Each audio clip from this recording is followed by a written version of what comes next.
అందరికీ వందనాలు. క్రీస్తు పేరట మీ అందరికీ కూడా శుభాభివందనాలు తెలియజేస్తున్నాను ప్రియులారా. ఒక విషయాన్ని మీతోటి నేను పంచుకోవాలని అనుకుంటున్నాను. ఏంటి ఆ విషయం అంటే కనుక, మనిషి జీవితం 70 సంవత్సరాలు, 80 సంవత్సరాలు, అధిక బలం ఉంటే 80 సంవత్సరాలు అని బైబిల్ స్టేట్మెంట్ ఇచ్చింది ప్రియులారా. దేవుని గ్రంథాన్ని చదువుతున్న మనము పైనున్న వాటిని వెతకాలి తప్ప భూ సంబంధమైన వాటిని మనం వెతకూడదు అని వాక్యం చెప్తున్నప్పుడు, మనం వాటిలన్నిటిని కూడా పక్కన పెట్టి మనకు నచ్చిన దాన్ని మనం పోగొట్టడం నేర్చుకుంటున్నాం ప్రియులారా. పైన వాటిని వెతకమన్నప్పుడు మనకు అర్థం కాలేదు. ఏంటి పైన వాటిని వెతకడం? పైన ధనాన్ని కూర్చుకోమంటే ఏంటి పైన ధనాన్ని కూర్చుకోవడం? మనకు అర్థం కాలేదు ప్రియులారా. అది అర్థం కావాలంటే ప్రియులారా, లేఖన భాగంలోని మనకి మొదటి తిమోతి రాసిన గ్రంథంలో 6వ అధ్యాయము 19వ వచనంలో క్లియర్ కట్గా రాయబడి ఉంటుంది. ఏం రాయబడి ఉంటుందో నేను ఇప్పుడు చదివి మీకు వినిపిస్తాను. రాబో కాలంలో మంచి పునాది అనగా ఈ లోక సంబంధమైన పునాదా? ఒకసారి అర్థం చేసుకుంటే ప్రియులారా, ఆయన ఏమన్నారంటే సత్క్రియలు అనే ధనమును 6వ అధ్యాయం 19వ వచనంలో, తిమోతి రాసిన పత్రిక 6వ అధ్యాయం 19వ వచనంలో ధనం కోసం రాయబడి ఉంటుంది ప్రియులారా. ఏంటి ఆ ధనం అంటే సత్క్రియలు అనగా మంచితనం అవ్వచ్చు, లేదంటే జాలి రుణం అవ్వచ్చు, ఏదైనా అవ్వచ్చు ప్రియులారా. అది ఈ లోక సంబంధమైనది కాదండి ప్రియులారా. జాగ్రత్తగా గమనించగలిగితే ఈ లోక సంబంధమైనది అసలు కాదు. ఏం పోగొట్టుకోమంటున్నాడు? సత్క్రియలు అనే ధనం పోగొట్టుకుని అన్నాడు. ఈ జీవితం ఎంతకాలం ఉంటుంది ప్రియులారా? మా అయితే 60 సంవత్సరాలు, 70 సంవత్సరాలు. అర్థవుతుందండి. అధిక బలం ఉంటే 80 సంవత్సరాలు. ఇప్పుడున్న పరిస్థితుల్లో వ్యసనాలకి బానిసలైపోయి, లేదంటే ఆయా ప్రాంతాలకి రోగాలతోటి కూలిపోయి ముందుగానే ముగిస్తున్నారు. ఈ ముగిస్తున్న ఈ చిన్న జీవితానికి ఎంత ప్రయాసపడతాం ప్రియులారా. మనం ఎంత ప్రయాసపడతాం. ఇదే ఇక్కడే శాశ్వతంగా ఏదో ఉండిపోయినట్టు, ఇక్కడే మనకి స్టాండర్డ్ లైఫ్ అన్నట్టు. కానీ మన లైఫ్ ఇక్కడ కాదని తెలిసినప్పుడు కూడా మనిషి ఎంత బలహీనడో చూడండి. ఇక్కడ దాన్ని సంపాదించుకోవడానికే, ఇక్కడున్న దాన్ని కట్టుకోవడానికే ఎక్కువ ప్రయత్నం చేస్తాడు పిల్లలు. మరి అలా అయితే ప్రమాదమే కదా పిల్లలు. చెప్పండి, ఇక్కడిది ఎంతైతే మనకి ఎంత జీవితం అయితే ఉందో మనకి అక్కడ వరకే ఉపయోగపడుతుంది. నువ్వు చనిపోయిన తర్వాత ఆ డబ్బు ధనం మన దగ్గరికి ఉపయోగపడదు. కానీ నీకు నిత్యము పోగేసుకోవాలన్న ఒక విషయాన్ని బైబిల్ గ్రంథం చెప్తుంది. ఏంటి ఆ విషయం? నిత్యం పోగేసుకునేది. నువ్వు ఈ జీవితంలో బ్రతుకుంటుండే కానీ నువ్వు ఏ ధనాన్ని కూర్చోమంటున్నాడంటే సత్క్రియలు అనే ధనాన్ని కూర్చుకున్నప్పుడు అది రాబో కాలంలో, అంటే నువ్వు చనిపోయినా అది నీకు ఉపయోగపడుతుంది. బ్యాంకులో డబ్బులు ఎందుకు వేసుకుంటామంటే ఫ్యూచర్ ప్లానింగ్, అంటే రేపొద్దున్న డబ్బులు ఉపయోగపడతాయి మనకి అనే ఒక ఆలోచన ద్వారా మనం బ్యాంకులో డబ్బులు వేసుకుంటాం. దానికోసం అనేక సందర్భాలు, క్లాసులు కూడా ఉన్నాయి. పక్కన పెడితే అది ముగిసిపోయే లోకం కోసం ఇన్ని జాగ్రత్తలు ఉన్నప్పుడు, ముగిసిపోయే దానికోసం ఇంత జాగ్రత్త తీసుకుంటున్నప్పుడు, యుగములు బ్రతికే లోకంలోనికి మనం వెళ్ళాలంటే అక్కడ మనకు ధనం పోగేసుకోమంటున్నాడు. ఏంటి ఆ ధనము? ఇక్కడైతే మనకు రూపీస్, డబ్బులు 100కి అయితే, 200కి అయితే, 500కి అయితే, అంటే డబ్బులు చాలా ఉన్నాయి కాబట్టి మన దాని మీదే మన గురి. ఎందుకంటే అది లేకపోతే మన కాలం నడవదు కాబట్టి ఇక్కడ అంతవరకు అయితే పర్వాలేదు. అంతకు మించి ఆలోచన, ఇక్కడే మన జీవితాంతం బ్రతికిపోతాం, ఇక్కడే శాశ్వతంగా ఉంటామనే ఒక ఆలోచనతో చాలామంది సంపాదిస్తూ ఉంటారు పిల్లలు. దానికోసం చాలా రకరకాలైన ప్రయత్నాలు చేస్తూ ఉంటాం. కానీ అది కరెక్ట్ కాదు. ఎందుకంటే ఇక్కడ ఎంతకాలం ఉండం. నువ్వు చివరికి నీ శరీరంలో ఊపిరిపోయిన తర్వాత నీ డబ్బు ఇక్కడ వదిలేయాలి, నీ ధనం ఇక్కడ వదిలేయాలి, నీ ఇల్లు ఇక్కడ వదిలేయాలి, నీ కారు బంగాళా అన్నీ కూడా ఇక్కడ వదిలేయాలి పిల్లలు. కానీ వదిలేసి వెళ్ళిపోయిన తర్వాత నెక్స్ట్ ఏం జరుగుతుందన్నది ఎవరికి తెలియదు. ఎందుకంటే ఆ తెలిసిన వ్యక్తి ఎవరైనా ఉన్నారంటే అది ప్రభు అయిన యేసుక్రీస్తు ప్రభువారు. అలాంటి ప్రభువారు మన కోసం ఏం చెప్తున్నారంటే సత్క్రియలు అనే ధనాన్ని పోగేసుకుని అంటున్నాడు. సత్క్రియలు అంటే మనలో ఉన్నంటి మంచి క్వాలిటీస్ అవి ఏవైతే ఉన్నాయో అవి దాచబడి ఉన్నాయి ఆల్రెడీ. కానీ మనం వాటిని ఇంకా కప్పెడేస్తూ ఉంటాం.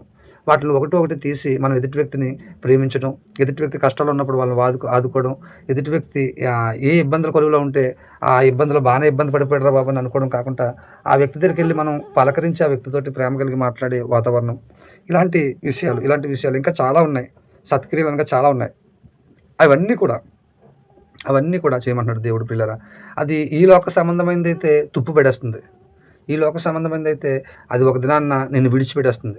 నేనున్నాను అనుకుంటూ వస్తుంది. ధనమైనా, లేదంటే ఆస్తి అయినా, పలుకుబడైనా సరే, కానీ చివరి వరకు వస్తుంది. నీ శరీరంలో ఎప్పుడైతే ఊపిరిపోతుందో ఆ టోటల్ నీది ఉన్నదంతా కూడా నేను విడిచిపెట్టేసిపోతుంది ప్రియులరా.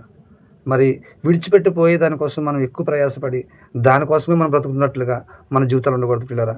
నేను ఎవరిని ఉద్దేశించినది మాట్లాడట్లేదు. ఒకవేళ అలాంటి పరిస్థితులు ఎవరైనా ఉంటే, ధనం వైపే ఎక్కువ ఈ దృష్టి పెడితే, అది సంపాదిస్తున్న ధనము ఈ లోక సంబంధమైన ధనమా, లేదంటే పైలోక సంబంధమైన ధనమా, ఏ ధనం సంపాదించుకుంటున్నాం, ఏ ధనాన్ని మనం పోగేసుకుంటున్నాం అనేది మనం జాగ్రత్తగా పరిశీలన చేసినప్పుడు క్లియర్ కట్‌గా పౌలు గారు రాస్తున్నట్టు తిమోతి రాసిన పత్రికలో మనకు క్లియర్ కట్‌గా రాసున్నారు. ఏంటి ఈ లోక సంబంధమైనది కాదంట. అది ఆ లోక సంబంధమైన కరెన్సీ వేరో, ఆ కరెన్సీకి సంబంధించిన కొన్ని గుణ లక్షణాలు ఏంటంటే సత్క్రియలు. సత్క్రియలు అంటే మంచి పనులు. ఆ మంచి పనులనే ధనాన్ని నువ్వు పోగేసుకుంటే రేపొద్దున్న అదే నీ ఫ్యూచర్ ప్లానింగ్. ఎందుకంటే మనకొక నిరీక్షణ ఉంది. ఏంటి ఆ నిరీక్షణ? ఇక్కడ కొద్ది రోజులుండి మన జీవితాన్ని ముగించుకొని యుగయుగములు బ్రతికే లోకంలోనికి వెళ్ళిపోవడమే కదా మన కాన్సెప్ట్. అర్థమవుతుందండి? దేవుడు మనం దానికోసమే కదా మనల్ని నిర్మించారు. కానీ అలాంటి లోకంలో మనం ధనం కూర్చుకోవాలంటే ఇక్కడ దేవుని చిత్త ప్రకారంగా బ్రతకాలి. దేవుని ఆలోచన ప్రకారంగా నడవాలి. దేవుని చిత్తానికి లోబడాలి. ఆయన చెప్పిన ప్రతి పని తూచా పాటించాలి. ఆత్మల పట్ల భారం ఉండాలి. అర్థమవుతుందా ప్రియులారా? ఇలాంటి ఈ పనులన్నీ కూడా మనం చేసుకుంటూ వెళ్తున్నప్పుడు ఇదే మనకొక నిండైనంత ఆశీర్వాదకరంగా ఒకరోజు అది అక్కడ పోగవుతుంది ప్రియులారా. దేవుడు అలాంటి పనులు చేయమని మనకి ఈ జీవితాన్ని ఇచ్చారు ప్రియులారా. ఈ జీవితం మనం మళ్ళీ ఏం చేస్తున్నామంటే టేక్ డిజిగా తీసుకొని ఇక్కడే ఏదో శాశ్వతంగా ఉండిపోతాం అన్నట్లుగా రకరకాలైన విద్యలు వేస్తుంటాం. రకరకాలైన ఆలోచనలు ఆలోచించుకొని ఫ్యూచర్ ప్లానింగ్ ఎలా సంపాదించాలి? ఎలా దాన్ని డెవలప్ చేయాలి? ప్రియులారా, దేన్ని డెవలప్ చేసుకోమంటున్నాడు? ఈ లోకంలో ఉన్న డబ్బుని డెవలప్‌మెంట్ చేసుకోమంటున్నాడా దేవుడు? కాదు ప్రియులారా. దేవుడు చెప్పిన ధనం వేరో, ఈ మనసు కూర్చుకుంటే ధనం వేరో. ఈ మనిషి నువ్వు సంపాదించు. ఎంతవరకు సంపాదించాలంటే ప్రియులారా, నువ్వు పోషకరం అవ్వడం కోసం, నీ జీవనోపాధి గడవడం కోసం, నీ పరిస్థితి, నీ కుటుంబం పోషింపబడడం అంతవరకు ఓకే. అంతకు మించి ఏదైనా ఉందంటే దాన్ని విడిచిపెట్టి పోయే సమయం ఒకరోజు వస్తుంది ప్రియులారా. అది ఖచ్చితంగా ప్రతి ఒక్కడు కూడా ఎంత సంపాదించుకున్నా అది ఇక్కడ విడిచిపెట్టేయడమే. కానీ నీకు ఎంత అవసరమో అంత సంపాదించుకో, నో ప్రాబ్లమ్. కష్టపడాలి, దాన్ని మనం చేసుకోవాలి. అది ప్రాబ్లమ్ లేదు. కానీ అధికంగా కూర్చుకుందామన్న ఒక ఆలోచన వచ్చిందంటే అది ఖచ్చితంగా సాతానుగాడు మీలో అబద్ధం నూరుతున్నాడన్న విషయాన్ని మాత్రం మర్చిపోద్దు ప్రియులారా. ఎందుకు నేను ఈ వీడియో చేస్తున్నానంటే ఎవరు నశించిపోవడం దేవునికి ఇష్టం కాదు. ఏ ఒక్కరు నశించిపోవడం దేవునికి ఇష్టం కాదు కాబట్టి దేవుడు వాక్యం ద్వారాగా తిమోతి రాసిన పత్రికలో, తిమోతి సంఘానికి రాస్తున్నటువంటి పత్రికలో ఆ ప్రాంతంలో ప్రజలు కూడా అలాగే మభ్యపడిపోయి లోక సంబంధమైన ధాన్యాలను కూర్చుకుంటుంటే ఇది కరెక్ట్ కాదు బాబు, నువ్వు ఈ లోక సంబంధమైన ధనాన్ని కూర్చుకుంటే ఖచ్చితంగా నువ్వు చస్తావు. చచ్చినప్పుడు అది నిన్ను విడిచిపెడుతుంది.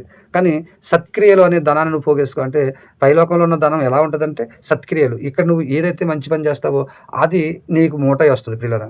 నువ్వు సంపాదించే డబ్బు వస్తుంది, సంపాదించకపోతే డబ్బు రాదు. కరెక్టే. అది ఎంతైతే వాస్తవమో నువ్వు ఏది సంపాదిస్తున్నావు అన్నది ఇంపార్టెంట్. ఎలాంటి ధనాన్ని సంపాదిస్తున్నావు అన్నది ఇంపార్టెంట్.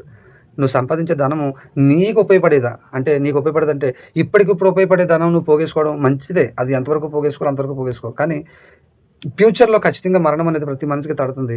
ఆ తట్టిన తర్వాత మనిషి మరణించిన తర్వాత నెక్స్ట్ జరగబోయేది ఏమన్నా ఉందంటే గనక ఇంకా ఆ లోకంలోకి వెళ్ళడము. మనం ఏదైతే ఫలాన్ని యేసుకున్నామో ఆ సత్క్రియలు అనే ఫలము లేదంటే ఏదైతే యేసుకున్నామో దాని ద్వారాగానే మనం కోతకు భయపడతాం ప్రియులారా. కాబట్టి బహు జాగ్రత్త. అపవాది నేను తప్పు పట్టను కానీ అపవాది తంత్రాలు అనేక రకంగా ఉంటాయి. అపవాది తంత్రాలు అనేక రకంగా ఉంటాయి. ఆ ఉండి ఏం చేస్తాయంటే మనిషిని మోసపుచ్చుతాయి. ఇంగో నువ్వు సంపాదించకపోతే వేస్టే, ఇలా డెవలప్ అవుతున్నావు, నువ్వు డెవలప్ అవ్వట్లేదని చెప్పేసి అబద్ధాన్ని మన చెవులో నూరుతూ ఉంటుంది ప్రియులారా. కానీ అది ఎదుటి వ్యక్తి డెవలప్ అవుతున్నాడని నువ్వు డెవలప్ అవ్వడం వల్ల ఎటువంటి ప్రయోజనం లేదు. కానీ నువ్వు డెవలప్ అయ్యే విషయం అది క్రీస్తులో డెవలప్ అయితే చాలా మంచిదని నేను కోరుతున్నాను ప్రియులారా. మనం దీని విషయంలో డెవలప్ అవ్వడానికి ప్రయత్నం చేద్దాం. పైనున్న వాటిని వెతుకుదాం. భూ సంబంధమైన వాటిని ఒకరోజు తుప్పి పడేస్తాయి, ఒకరోజు ఇక్కడే ఉండిపోతాయి. మన దేహం కూడా ఇక్కడే ఉండిపోద్ది ప్రియులారా. అలాంటి ఈ దేహం కోసం నువ్వు అనేక సుఖభోగాల కోసం నువ్వు సంపాదించుకుంటున్నట్లయితే పడిపోతావు ఖచ్చితంగా. ఎందుకు నేను ఈ విషయం చెప్తున్నానంటే గతంలో నా జీవితం కూడా డబ్బు వైపు పరిగెట్టింది. ఈ లోక సంబంధమైన ధనం వైపు పరిగెట్టినప్పుడు నా జీవితం పతనం అయిపోయింది ప్రియులారా. ఎలా పతనం అయిపోయిందంటే నేలమట్టం చేసేసాడు దేవుడు. ఇది నీ స్టార్టింగ్ స్టేజింగ్ అని చెప్పేసానని దేవుడు నాకు ఒక పాఠాన్ని నేర్పించాడు. అప్పటి నుంచి నేను ఏం చేస్తున్నానంటే పైనున్న వాటిని వెతికే ప్రయత్నం చేస్తున్నాను. నాకు తెలియకపోతే నేర్చుకునే పని చేస్తున్నాను ప్రియులారా. మనం కూడా నేర్చుకునే వారుగా ఉన్నాం. కాబట్టి మనం ఈ భూ సంబంధమైన వాటి మీద మనం మనసు పెట్టకూడదన్న విషయం నాకు ఎప్పుడు అర్థమైందంటే ఈ గ్రంథం దగ్గరికి వచ్చినప్పుడు అర్థమైంది. ఇంకా ఈ గ్రంథంలో అనేక విషయాలు మనిషి జీవితాలు ఇందులో అన్నీ రాయబడి ఉన్నాయి ప్రియులారా. మనిషి ఏం చేస్తున్నాడో, ఎలా ఉంటున్నాడో, ఎలా తప్పిపోతున్నాడో, ఎలా పడిపోతున్నాడో అన్ని విషయాల కోసం గ్రంథంలో రాయబడింది ప్రియులారా. కాబట్టి ఇది మనం మాట్లాడుకున్న టాపిక్ ఏంటంటే పైనున్న వాటిని వెతకాలంటే ఆ పైన ఉన్న సంబంధమైన ధనము ఏ ధనం అని చెప్తుందంటే బైబిల్ సత్క్రియలు అనే ధనము. మనం సత్క్రియలు చేసే విషయంలో ఎంత మాత్రం తగ్గకూడదు ప్రియులారా. ఎందుకంటే మనకు కాలము తక్కువగా ఉంది. ఎందుకంటే చివరి దినాల్లో అంచు దినాల్లో ఉన్నామని దేవుడు బైబిల్ గ్రంథం అనేక మార్లు మనల్ని హెచ్చరిక చేస్తుంది. కనుక మనం అంచు దినాల్లో ఉన్నాం, నిజం ప్రమాదంలో ఉన్నాం. ఈ ప్రమాదంలో ఉన్నప్పుడు కూడా అపవాది ఏం చేస్తుందంటే మనల్ని మాయపుచ్చి, మళ్ళీ మోసపుచ్చి మనల్ని ఏం చేస్తుందంటే అబద్ధం వైపు నడిపిస్తుంది ప్రియులారా. అబద్ధమైనది డబ్బు ప్రియులారా. ఈ లోక సంబంధమైన డబ్బు అది మనం బ్రతకడానికి మాత్రమే. కానీ అంతకుమించి మనకు కావాలనుకుంటే అది నిజంగా అపవాది మనలో చెవులో ఏదో ఊతుందని అర్థం చేసుకోవాలి ప్రియులారా. కాబట్టి ఈ మాటలు నేను మీ దగ్గర దాకా ఎందుకు చెప్తున్నానంటే ఏదో ఇది నేను చెప్పాలి, ఏదో రెగ్యులర్గా నేను డెవలప్ అవ్వాలని కాదు. కానీ నేను తెలుసుకున్న విషయం అనేక మందికి తెలియాలన్న ఒక ఆశ. నేను ఏదైతే తెలుసుకున్నానో, ఏదైతే వాస్తవం తెలుసుకున్నానో, ఆ వాస్తవంలో నుంచి నేను బయటకొచ్చాను కాబట్టి, అసత్యంలో నుంచి నేను బయటకొచ్చాను కాబట్టి, ఆ సత్యం ఏంటన్నది మీకు చెప్పడానికి నేను ప్రయత్నం చేస్తున్నాను పిల్లారా. ఆ సత్యంలోనికి మనందరం కూడా నడిపించబడాలని నా కోరిక, నా ఆశ కూడా. మనందరం కూడా అలాంటి పని చేయాలని నేను ఆలోచన కలిగి ఉన్నాను కాబట్టి, ఈ వాక్యము మనందరి జీవితాల్లో నెరవేర్చబడును గాక అని నేను దేవుణ్ణి ప్రాధేయపడుతున్నాను. ఈ వీడియో అనేక మందికి కూడా షేర్ చేయండి. ఎందుకంటే నేను చెప్తున్నానన్న భావం కాకుండా వాక్యం ఏం చెప్తుందో దాని ప్రకారంగా మన జీవితాల్ని కట్టుకుందాం ప్రియులారా. అలాంటి జీవితం మనందరికి అనుగ్రహించును గాక. Thank you. God bless you. Amen.